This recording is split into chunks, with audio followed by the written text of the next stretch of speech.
Hey up, Sofa Squad. We are live with a special live stream.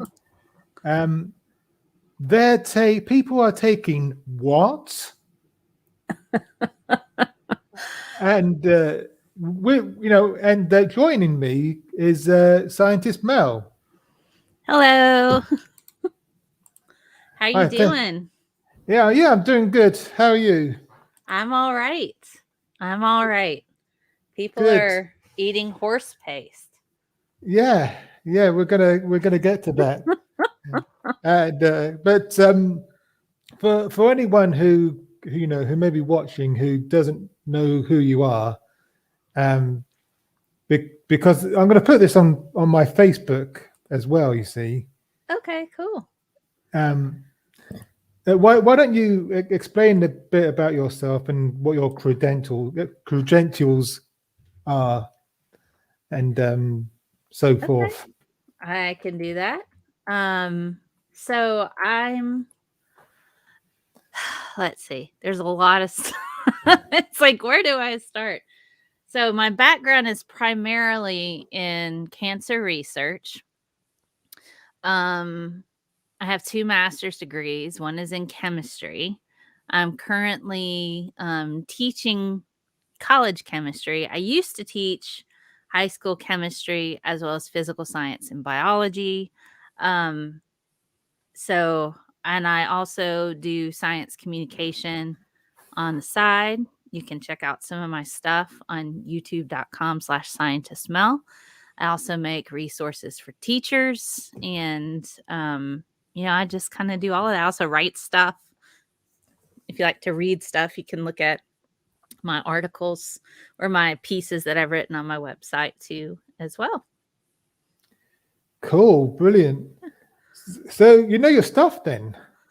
I try to. I mean, I am not a clinician, I'm not a doctor, but I can take a lot of the science jargon and break it down to more accessible language, which is pretty much what my job is as a chemistry professor. Well, that's good because I'm hoping you'll do some of that this evening. Okay, I shall try my best. Brilliant. Uh, so yeah, I mean, as you just said earlier, Mhm. people are taking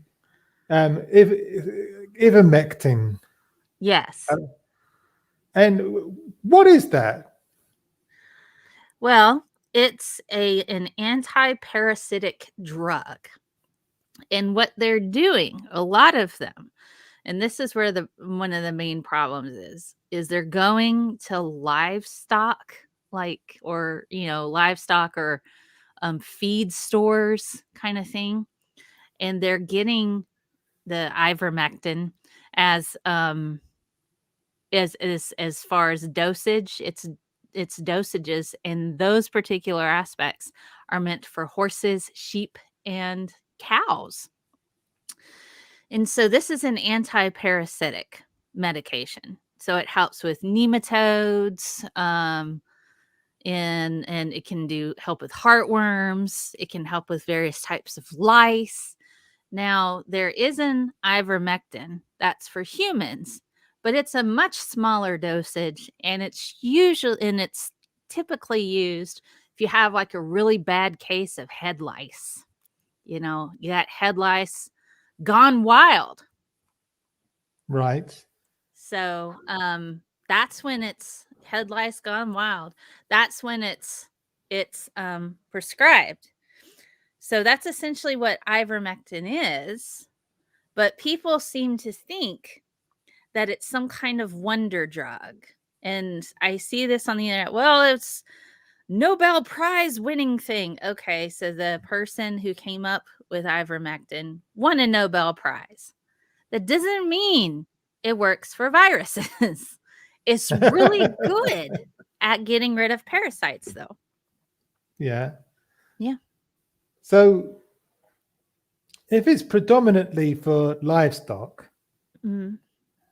um, why are people taking it for COVID? In America, I know because it's mostly in America where we're seeing this, right? Yeah. Well, We I currently live in a hot spot, okay? I currently live in a hot spot, and our numbers where I live are accelerating rapidly, and it's largely due to the unvaccinated.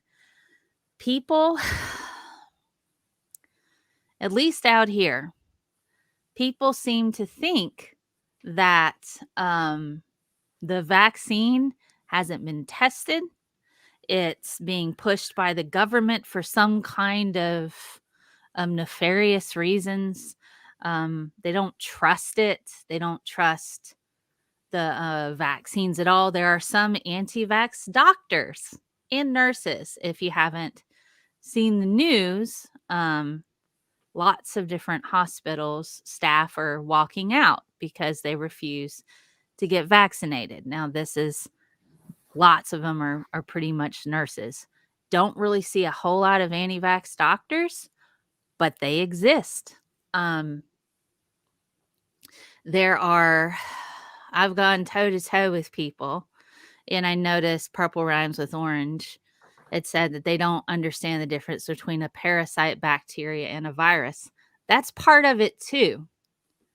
So they'll go through and find different studies that are associated with a Oh, we seem to have lost scientist Mel there. She Facebook saying that oh there I am. Sorry. So I had people yelling at me thinking that viruses do not have to infect people in order to mutate. They can just do it by themselves. But they don't understand. Viruses cannot make copies of themselves without a host. And then they see the word host and they think, "Oh, it's a parasite." And that's not what it is. Um, they have completely different functions. Viruses infect cells. Parasites can just live hanging out in your blood. Okay. So it's, yeah, I want to put my head through the wall. And they're like, they can look at bacteria. It can evolve without people. I'm like, because it can make copies of itself without people, but that's not how viruses work. Um, so it's a gross misunderstanding or complete lack of understanding on how basic biology works. They think things are equal that aren't. It's distrust of the government with Biden. I blame a lot of this on the previous administration because the previous administration allowed this type of ignorance and this distrust of science to flourish. We already had a little bit of that, but he encouraged it. yeah. And so all of these willfully ignorant people politicize this.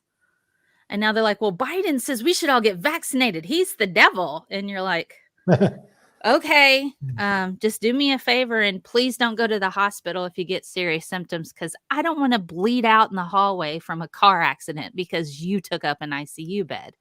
And that's what's happening now. Yeah. So I'm not bleeding out in the hallway. I'm trying really hard to not have an accident or some kind of other health issues. But people are dying right now because there are no beds in Mississippi, is one example. Idaho's now rationing care. These people are just willfully ignorant. There's nothing you can say that will change their mind. They have politicized this and have treated it as if it's like the civil rights movement. They've never actually been inconvenienced their entire lives. And now they think that this is what oppression is. So they're like, well, I'm going to eat this because I read a study. So it's a mix of blatant stupidity and with distrust of science from the previous administration. Um, and this idea that they're now victims, they're being oppressed by the vaccinated folks. People also think that it's the vaccinated people that's making everybody else sick too. So it's like, you just get vaccinated. Yeah. When I was doing a bit of research for this, I tried to find papers that said that ivermectin cures COVID, and I only saw two, and both of them were have been widely debunked. Yep. And there was one that said that ivermectin has been shown to stop the reproduction, the reproduction of the SARS-CoV-2 virus, Mhm. and so people have latched onto this study and say, claiming that's this is evidence that ivermectin can cure COVID, Mhm. but is it really? Yeah, it's really not. We're not seeing we don't have any data to support that. Um, maybe for some people you have a little bit of a placebo effect, but until you get solid clinical trials to show that it does anything, um, it's you can't call it that way. It looks like I'm trying to find where those studies you mentioned. I mean, the FDA has come out and said, "You guys are not cattle. Please stop getting I was going to ivermectin." mention that one as well. But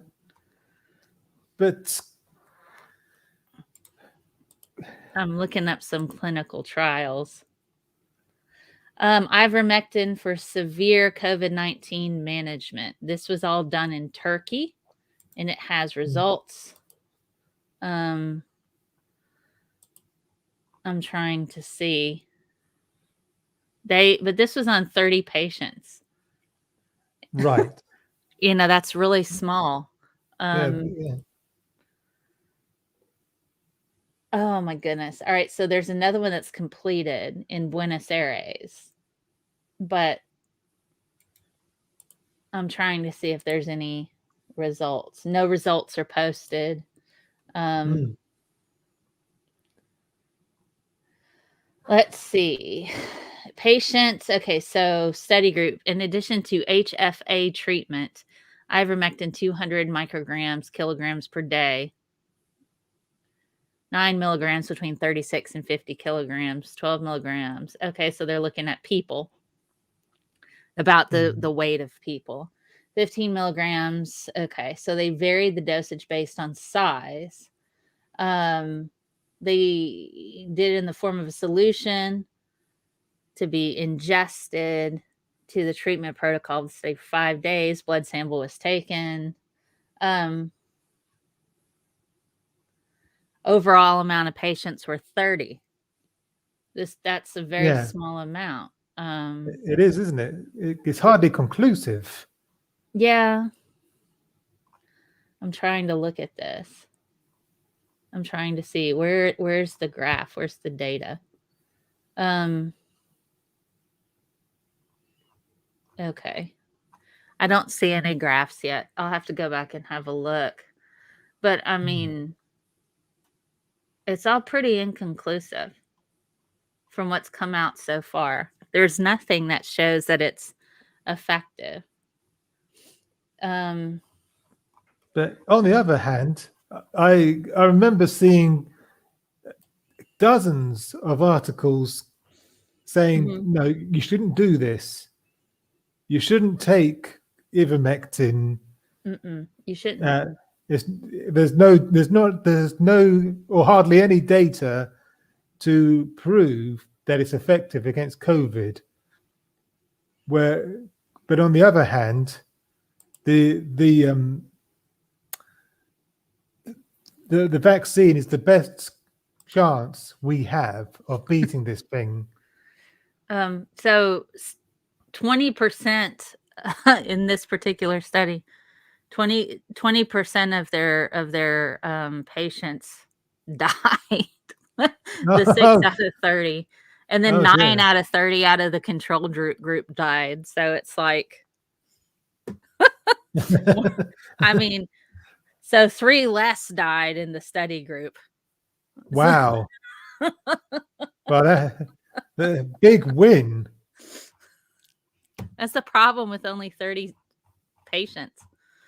Hmm. This is, oh God, yeah, y'all don't do this. You need a proper study. The one that finished to see if there was any replication in patients. There's no Hmm. data posted yet. It's been completed. It was first, so I don't have any results. And it looks like there were 45 participants total. So that includes Right. a control group out of 45. And there's currently a study going on for 19 patients. They're recruiting for one in Egypt. If anybody's curious, here, I'll put this. You can look at this too. I mean, it's there. Hmm. The clinical trials through the government, through the FDA. They had one that was withdrawn. There's one in Colombia. This one they had doxycycline and ivermectin. When was this study done? If it's an old study, it's probably already been thrown out. 140 participants. Do they have no results were posted? Okay. Oh my goodness. So they can list studies here, but Hmm. it doesn't mean that they were endorsed by the FDA. The safety wasn't necessarily studied. The last time that one was updated was October 19th, 2020. So they completed the recruitment, it looks like, Yeah. but they haven't posted any results. Hmm. Yeah, very sus, isn't it? Yeah, I mean, you'd think you could post these results. It's been almost a year. You'd think so, wouldn't you? Yeah, and this is in Baghdad. Hmm. So yeah, don't eat horse paste. It's not going to do anything. No. But well, I don't know about it not doing anything. I've seen a couple of a couple of tweets about it causing apparently if it can cause men to become infertile. That's inconclusive. That's that particular study. Let me see if I can find it really quick.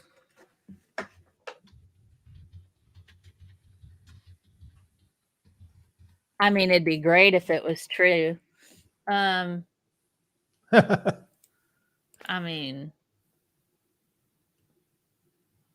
somebody found a study. Okay, this is a study from 2008. All right. So the study it looks like it came from a study that was in 2008, effect of ivermectin on male fertility and its interaction with P-glycoprotein inhibitor verapamil in rats. Okay, but is there one that's sooner than that? Let me see. Does taking ivermectin cause fertility? Okay, so here's one from 2011. I think maybe it's based on a Nigerian study. Now, keep in mind, anything more than 5 years old in science is considered a bit outdated unless it was used to update a textbook, right? Okay. So keep that in mind. This study, we screened a total of 385 patients out of which 37 were eligible for further tests, as their sperm counts were normal while the remaining patients had very low sperm counts. So they went from 385 to 37. That's still a pretty low number. It's hard to, I wouldn't call that conclusive. And the sperm counts vary a lot. Yeah, there's a lot of variability between the people. There's like no there's some drops, but some the amount was like 2 in one case, 30 in another case. So there's like no consistent drop here. And of course, people respond to medications in a different way. Like one person lost 43 and another person lost 2. There's just no consistency. Yeah. For that. So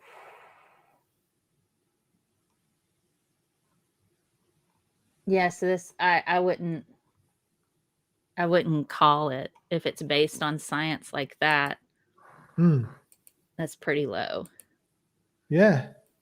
But let's tell all of the Trump MAGA people that it causes infertility, and maybe they'll stop eating it. Yeah, maybe. Yeah, maybe. Who knows? But I saw a tweet just today from some lady who was saying, "I'd rather take horse paste than inject myself with the vaccine." Well, she's not injecting herself, somebody else is. So that's the first thing. I wouldn't want her to inject herself with a vaccine, particularly if she's eating horse paste. I'm paraphrasing, but that's yeah. Because people proud of taking this stuff. Yeah, they are, because they think they're smarter than the scientists. They're part of a super secret group of people who have the real truth. They're very much like flat earthers, in my opinion. Oh, right. I mean, you're not coming on the show because Mel lives in a high risk state. Yeah, y'all stay away from me. Run the other way. Just run. Oh my goodness. But how have we got here? How I mean, we've touched on this before, but but how have we got to this stage where people think that they know better than scientists? That hasn't always been the case, has it? I think, and I've talked about this so much. I think it largely has to do with the fact that news now gives a lot of exposure to these people. We get, and that just kind of reinforces them. They're treated like they're on equal ground with scientists. Ivermectin. People are eating ivermectin because they think it cures COVID-19. Scientists say don't do that. Well, they're like, well, scientists are wrong, clearly. It's been an issue for a while, particularly if you look in like the red states where evolution is wrong. Scientists can't be trusted. We had a whole 4 years of a monster that perpetuated and enabled people to be abusive to each other. And science denying, he made them feel good about themselves for being garbage humans.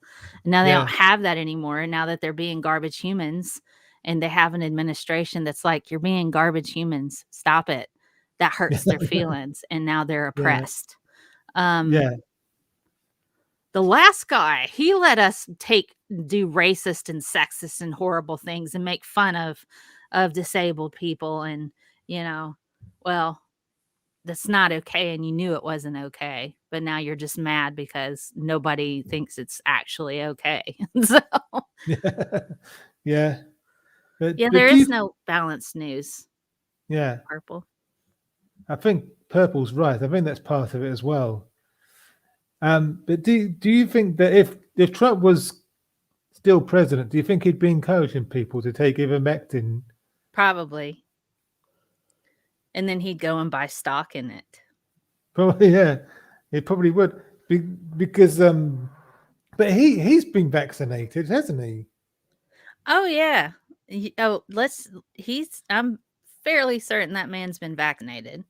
Um and he received monoclonal antibody treatments to deal with it when he was infected. He got premier health care. Mm, Um private room, everything. It was pretty freaking disgusting that, he's exactly what Fox News is right now, where they have vaccine policies. And then yet they're telling everybody that the vaccine's a fraud, but HR has sent out policies on what to do. If you're not vaccinated, you still have to wear a mask and socially distance, or you can get vaccinated and not worry about those things. And mm, let's be frank about this. They've done this not because they care about their employees. They're doing this so they don't get sued. If they don't have a policy and somebody goes to work and gets hurt, or the coronavirus or whatever, they could sue their job. Um, yeah. and so Fox News is like, "No, we got to have this policy." Yeah, I believe Trump said that. I had people yelling at me on Twitter like about almost a year ago, actually. Ivermectin, ivermectin. I'm like, it's a parasite drug. Yeah. So yeah, it's been around for a little while, at least talking about it. I am. I have a very good friend of mine who was actually best friend, that Mhm. best man at my wedding, and I do have a lot of respect for him. But we were having a telephone conversation a couple of weeks ago, and I mean, I don't think he personally would go as far, to take ivermectin, Mhm. but he's certainly skeptical about the vaccine.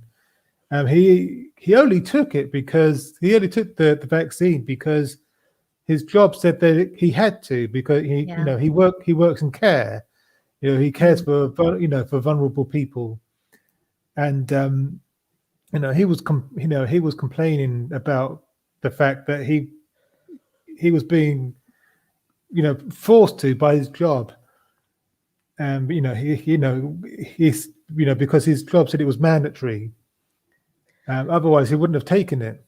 Most healthcare workers have to have MMR, at least in the US, they have to have their MMR. They have to even get vaccinated for hepatitis.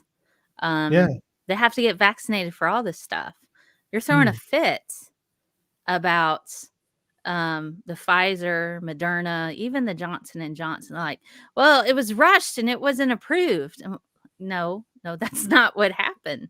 mm. It was approved for emergency use because there was enough data to show that it was effective and didn't hurt anybody. Um, Yeah. but they wanted to have more data to have a formal approval.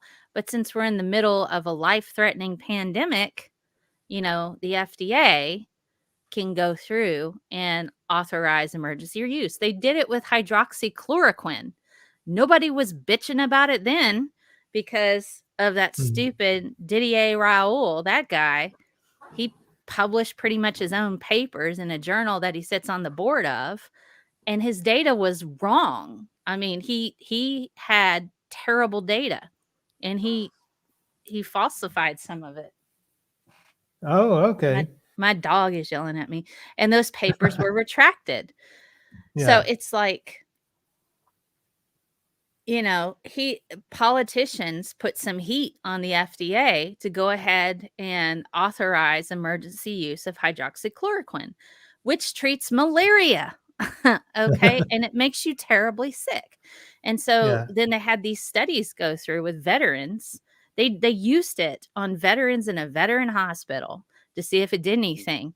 And what it did is it made it worse. It made they died faster on Right. hydroxychloroquine versus without it. And then, the FDA is like, okay, maybe we should, you guys, now that you've killed some veterans, will you shut up now? What? Come here then. Come here. She is just literally sitting on the floor going, ah! I'm like, okay, then come here. Come here. Come on. What are you doing, you nut? If you want up here, that's fine. Oh. Nina has things to say about ivermectin. What are the things you want to see? Okay, so I speak Chihuahua, at least this one. Don't eat horse paste and get vaccinated. That's what she says. Well, okay. You heard it here first. but my friend was saying that he saw a paper where this doctor looked at the vaccination at a microbiological level, and he found all sorts of stuff that's not supposed to be there, including parasites and pieces of metal. Oh God, no. But I'd looked, but I couldn't find the paper that he seemed to be talking about. I'll be honest with you. So I went up north a little bit, and over Labor Day weekend, I went up north to Illinois to go hang out with some friends, socially distanced. I'm vaccinated. I wear a mask everywhere I go. And, they offered breakfast and excuse me. They offered breakfast there, which, is really cool. I mean, it was part of your stay. And the breakfast lady, she was so nice. Excuse me. She was so nice. And they kept Fox News on in that freaking breakfast place. And the people who sat in front of it ate breakfast and watched it. Old white dudes. Every single time just sitting there watching it. And I'm like, oh my God. Okay. So I'm sitting there eating my breakfast. Been there a couple days. She comes over. And, every time I see her, I'm like, hi, how you doing? Did you have a good morning? Man, it looks like you guys are busy today. So I'm just a very personable person, particularly with people who work in the service industry, because that is a thankless job. I know what that's like. And so it's really nice to have somebody walk up to you and say, you know what? Thank you so much for being up here this morning. You probably got here early to do all this. It smells so good. She's like, yeah, I did. And sometimes she's just probably this woman in her 60s. She's never going to be able to retire. And so she pulled me aside, like, I think it was the third day I was staying there. I was having breakfast. And she asked me what I did. And I told her I was a chemistry professor. And we had a really good chat. Her doctor and her nurses told her not to get the vaccine because it has a chip in it and it has metals in it and it's magnetic. There are healthcare professionals that are perpetuating horrible information. So I basically gave her a little bit of immunology one-on-one on what it is that the vaccine does. And I talked about what the treatments were for COVID, about monoclonal antibodies. And I said, well, basically, they make antibodies in these animals, and then they take those antibodies out, and then they inject them in you. Or you can make your own for free with a vaccine. So I just told her all the information about it. I told her about my friends who were involved in immunology. I answered any questions she had, and now she's going to get vaccinated. And she was really happy that I spent that time to talk with her. Yeah. So there are healthcare professionals who lack a fundamental understanding about how vaccines work. And it's upsetting. It's upsetting. And they might genuinely think that this is a problem and they're afraid for their patients. So it's like, Why is that, do you think? Why are there medical practitioners who have, even doctors, who have this, lack of understanding about vaccines. What's going on? Um, a Is lot of there? general a lot of general practitioners, as far as doctors, a lot of general practitioners, they don't have a heavy immunology and virology background.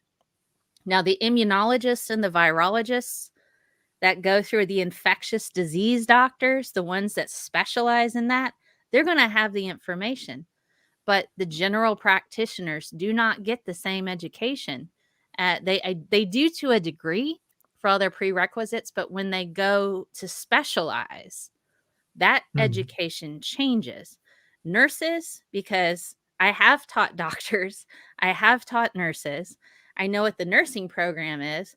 I went through it and got into clinicals, and I'm like, yeah, no, I don't want to be a nurse. This sucks. So like, this sucks. But I know what the program is because now I teach nurses, I teach medical technicians, I teach pre-pharmacy students and pre-med students. They don't get a lot of the same background as a specialist would. And the nurses, you can bypass chemistry at a lot of different programs where I teach in the city where I teach.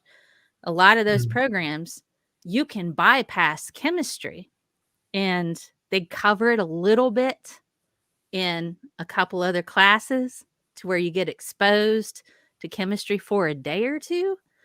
Um, but they don't get the fundamental understanding of mm. vaccines and immunology and that sort of thing, and how they work.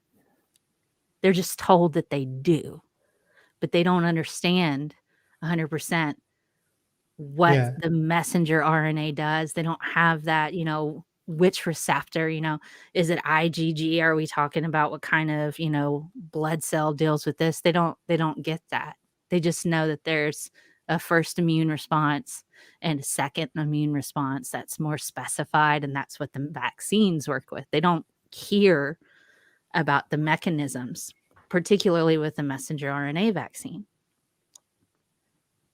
Mm. Um, Purple is saying everyone needs to quit listening to Fox News and Republicans and watch Mel and Professor Stick instead. Yeah, turn off Fox News. Man, I get so ragey. I have Mm, I was on the Hannibal and Monty show, and we were talking about the Fox News thing, where whether it was fair or foul that they had mm, a vaccination policy and were perpetuating misinformation. Some people said it was fair because, you want to protect people overall. And I said it was foul because they're not doing it to protect people. They're doing it to protect themselves. It has nothing to do with caring about their employees. We already know that they have a history of sexual assault. Come on. And yeah. objectification of the women, forcing them to wear clothes a certain way so they show more legs. Come on. They don't care about their employees. No. Yeah, exactly. Mm-mm. They care about getting sued. That's Yeah. and then people are like, okay, I see that. And plus, it's voluntary to get a vaccine still, according to their policy. You still don't Mm, have to get it. But if you don't get it, you got to wear a mask because we don't want to get sued by you. yeah. Um, we started off talking specifically about ivermectin, Yes. but there are other It's a objections. nuanced discussion because there's Yeah, so many problems that are around the idea of why it is that people are eating horse paste, and they get yeah, mad when you call it that. yes. Uh, I think, but and there are also other reasons why people don't trust the vaccine. Um, Mhm. one that keeps coming up is that it's gonna change your DNA. It can't do that. It's impossible for it to change your DNA. Um, in okay. So, messenger RNA, depending on whether or not now if you have HIV, um it might, depending on your viral load, in order for, okay, so let me just say, messenger RNA is like a portable recipe, okay? It's like a portable recipe for a protein. Now, when a virus enters into your body, it has to inject coding into your cells. It has to inject those portable recipes into your cells. And then your ribosomes will read those recipes and make the proteins to make more virus. That's how viruses make copies of themselves. And the more virus you breathe in, the more virus there is to inject itself or infect your cells to where you have more cells reading that coding and making more virus particles. That's how they replicate. Now, messenger RNA, it falls apart in the cell, usually within a day or so. It doesn't stay intact because the molecular structure of messenger RNA, RNA is ribonucleic acid. It has an extra hydroxyl group on it, which makes it highly reactive with other things that can take it apart. This is why RNA is not a very good source of genetic code for the long term, because it can fall apart. DNA, deoxyribonucleic acid, it's missing that little hydroxyl group. That oxygen is not available to interact with other things. And so the structure, messenger RNA, is single stranded. So it's just little pieces kind of connected together, and the connections that are there can break apart easy.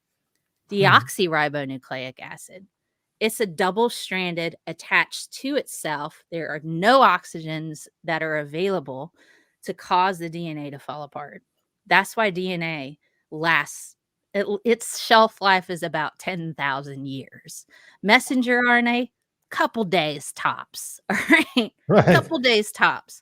So the other thing, messenger RNA, in order for it to enter into your nucleus, it's going to have some transport proteins, because your nucleus has tiny little holes in it. And then transport proteins can carry genetic code into the nucleus, but it only does that with DNA. Doesn't do that with messenger RNA. So what has to happen then is, in order for that to happen, you have to have an enzyme called reverse transcriptase that turns messenger RNA into DNA. Then you also have to have the transport proteins to take that DNA and carry it into the nucleus. Then the things within the nucleus have to find that DNA and incorporate it into your own. None of that stuff is in the vaccine. Right. So, Okay. Okay, so it's impossible then. It's pretty much. impossible. Yeah. Pretty much. Even with, okay, so people who are infected with HIV, that's what happens with HIV. It has reverse transcriptase. It has the proteins to be able to carry that messenger RNA that's been converted to DNA. It has the proteins to carry it into your nucleus. So there was some concern that maybe if a person has a high viral load of HIV, I mean, that means they have a lot of that reverse transcriptase within the cells because of their HIV infection, that it might cause alterations to their DNA. But even with that, it's significantly low that it would happen. And so they were still encouraging HIV infected people, regardless of viral load, to get the vaccine, because the benefits outweigh the small risk of that happening in them. So Yeah. it's not going to happen. That's good to know. That's really reassuring, isn't it? Yeah. I mean, the people that it could happen to, not really going to happen to them. I mean, it's extremely unlikely. What do you say to people who say that I'd rather trust in my own immune system than take the vaccine? Well, they've been pulling from papers, from reports that have been saying that people who have been exposed have a good, strong immune response. Yeah, they do. Um, if you came out of that, and if you don't have any other comorbidities now or disabilities from having had the virus, what they're failing to understand, and I tell them, it's like, okay, well, to be honest with you, you get just as strong of a response from the vaccine, and in many cases, much better. You don't have to worry about having to survive that virus and having any permanent disability come from it. And if they're like, well, if I already had it, I can't get it again. I'm like, yes, you can. That's where the mutation thing comes. My mother, perfect example. And yes, it's anecdotal, but still, she was COVID positive the first time around. She got it from work, even though they were socially distanced and masked. She still managed to get COVID-19, the original strain, and it knocked her out. She immediately went to the doctor. They gave her the monoclonal antibody treatment. They did all of that, and she came home. Once she was able to get the vaccine, she got it.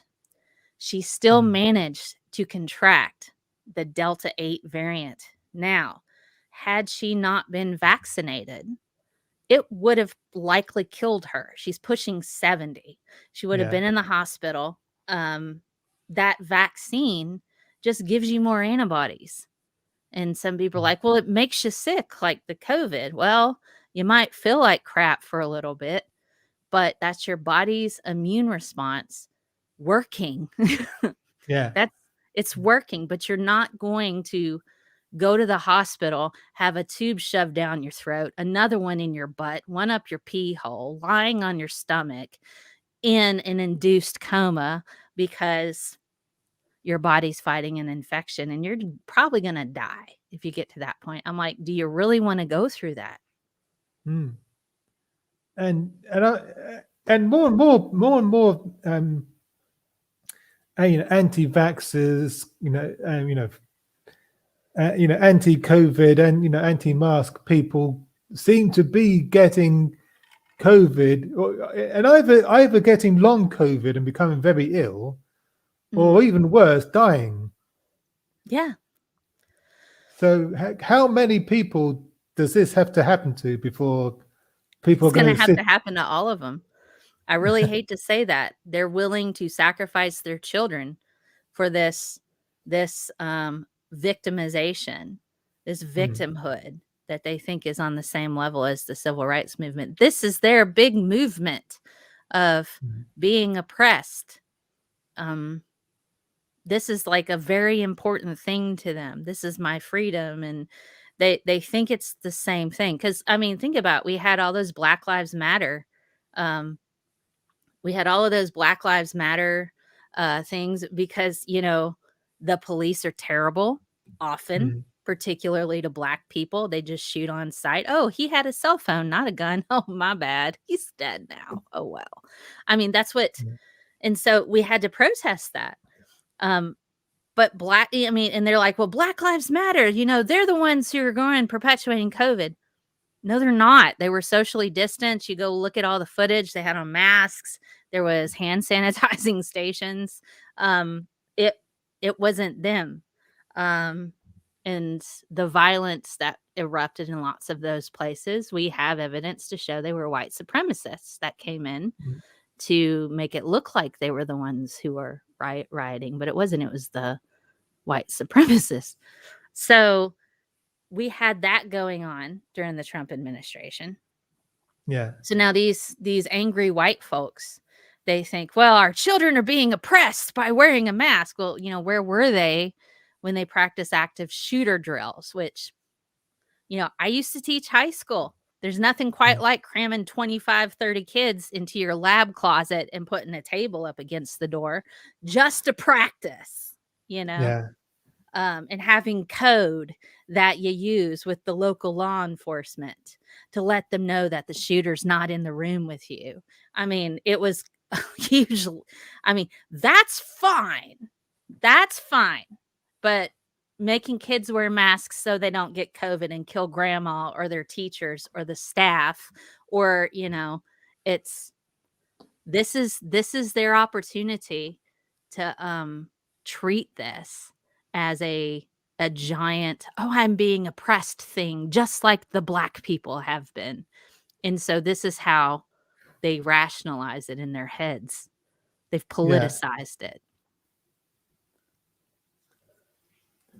It's like, it's disgusting. So they're not going to care. Their kids are going to die and then they'll feel bad. Their kids are going to die and then they're going to feel bad. And that's what's happening. Kids are dying, pregnant women are dying. There are women who have contracted COVID-19 in their late term pregnancy. They're doing C-sections because the mothers are dying to take the babies out. We're Yeah. in medieval times now, guys. It's so it seems that things are going to get worse before they get better. Yeah, but not for too much longer. I think they're gonna we already have New York. There's a hospital in New York that's not gonna deliver babies right now because some of the nursing staff are like, "Well, we're not gonna get vaccinated." So we're like, "Okay, well, we can't deliver babies for a little bit." I think they're gonna start rationing healthcare. Um, Hmm. they're gonna start rationing healthy care, and if you're an anti-vaxxer and you got COVID, they're probably gonna just send you home with some drugs and say good luck because we need to keep our beds open for people that we can treat. There are numerous cases now of people dying from treatable situations, whether it's trauma, like in a car accident, or a cardiac type of situation where they could treat that cardiac issue, but they didn't have a bed available. There's a guy that there's a story come out. The guy traveled 200 miles. Um, all of the hospitals in Mississippi were full. They were all Yeah. freaking full, and he died. Okay. So what's going to happen is these anti-vaxxers are going to have to go home and die.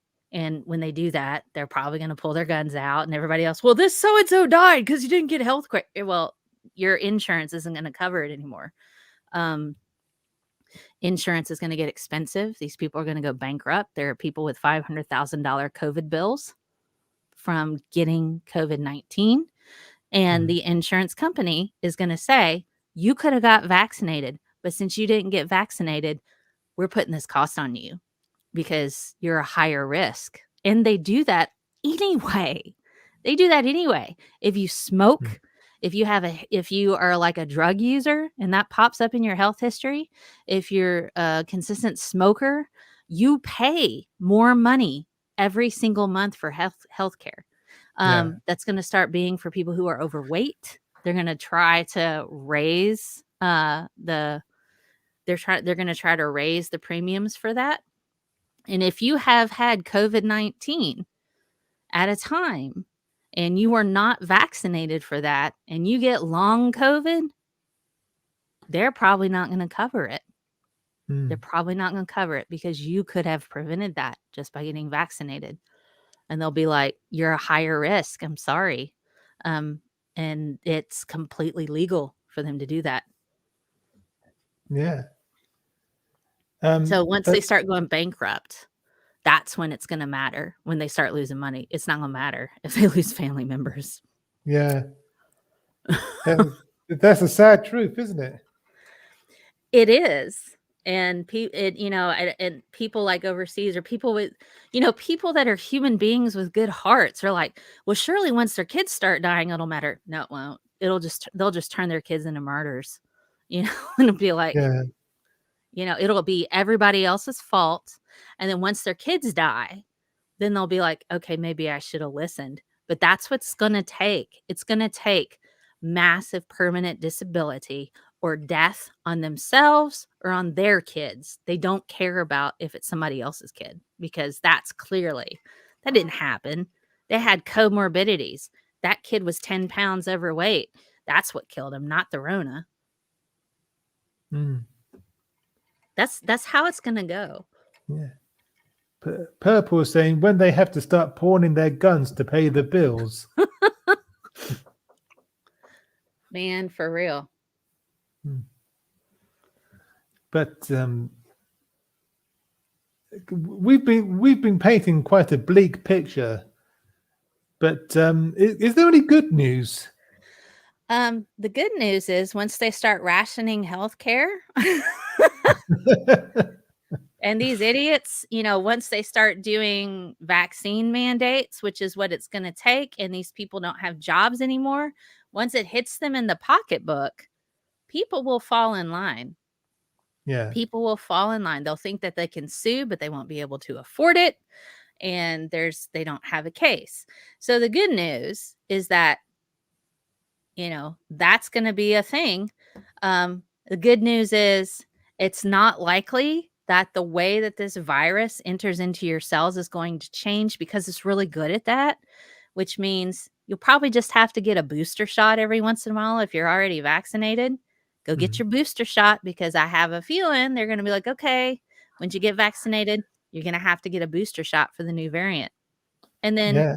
if you get it, you might feel like you have a cold for a little bit. There are breakthrough cases, but the more booster shots you get, the more antibodies you have. Those antibodies are going to, if you breathe in the virus, those antibodies are going to attach itself to the virus. The virus won't infect your cells and you'll be fine. Mm. So just ride it out, man. Wear a mask so you don't breathe in a heavy viral load because Mm. even though you have antibodies, it's nice to not feel any symptoms. And so, Yeah. I've probably had it. I have probably had COVID-19. I've probably had the Delta variant. I might have, Mm. but my body had antibodies and it attached itself to the virus. So it didn't infect my cells and make copies of itself.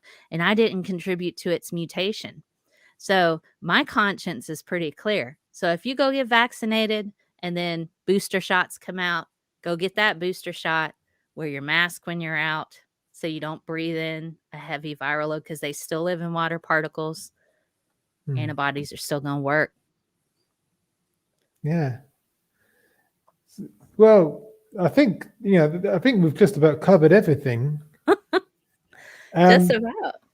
but again, thanks a lot for coming. For coming on the show and explaining things to us. Well, I'm Um, glad to have been able to do that. and there's only, I think, by the looks of things, there's only 2 or 3 people watching. But does anyone else have any questions for Mel before we say goodnight? I don't Speak, see any questions. speak now or forever hold your peace. Purple made an interesting comment. People are in the ICU asking for the vaccine and not understanding that at that point it won't help them. No, it won't. And if they're in the ICU and they've already been given an antibody treatment and they're still in the ICU, they're not going to waste more treatments on them. Mm. I mean, they're just not. The doctor will make a call. Door Knobhead is saying, I wonder, why am I not one of these COVID idiots? Is it just luck? Same with religion. Why am I not religious? Just because of luck? I don't trust that I'm smart enough not idiot about something. But Oh my goodness. his question is there a test you can see if you had COVID at some time? If you have antibodies, it's really hard because if you've been vaccinated and you have antibodies, it's hard to tell whether or not you've had COVID. But if you've not been vaccinated and you have antibodies for it, then that means you've had COVID. The only way to know if you have an active infection is with a PCR test. But that only happens if you currently have COVID. And then they would go through the reason why the PCR test shows whether or not you have an active infection is because when they swab up your nose, I've never had a COVID test, so I can't say what it feels like, but they shove a stick up your nose, a Q-tip, and they swab in the back. They're looking for the genetic code of the virus. And so that's what the PCR does. PCR is polymerase chain reaction. It's like a photocopy machine that amplifies the DNA. It's like a chemical version of that. Yeah. So if it goes through, if you have viral DNA, the chemicals will attach to the genetic code that's exclusive to COVID-19, to a particular gene, and it'll just make copies of it over and over and over and over and over again. If you don't have that code, it's not going to make copies. So if you have the genetic code of the virus in your cells, they run a PCR to see if it's there, and it makes copies of it. And then they can look and see, okay, do they have the code or not? That's how PCR works. If you don't have the code, the chemicals can't attach to the DNA. I'm not sorry. Well, yeah, it is DNA at that point. Is it DNA? I'm trying to think. Or it's messenger RNA. Can't remember right off. But anyway, if you have the genetic code of the virus, that's what happens. It goes through, and those chemicals attach just to that particular coding and make copies. If you don't have it, the chemicals aren't going to see it. So that's why if you have symptoms, that's when you get the COVID test. So they can run a PCR test and see if you got the genetic code for the virus in you. If you do, that means you have an active infection. If you don't, that means you don't have an active infection. Yeah. Okay. I think that's it. Thanks for coming on. I really appreciate it. And it's been really helpful. Yay. I'm so glad. I'm so glad. I can't believe we've been talking for over an hour. It's flown by. It's easy to do. Yeah. And I'm going to say good night. If you're watching after the fact, then thanks for watching. And if you're new, do subscribe. This has been a special stream. I do these special topical streams from time to time, but the streams that I usually do are Wednesday nights, shooting the shit, where we just get stuff off our chest and talk about whatever. Every Thursday night is On the Sofa, where we talk mostly about British politics, but sometimes some American politics as well. And so do tune in for that as well. But until next time, bye for now. Bye.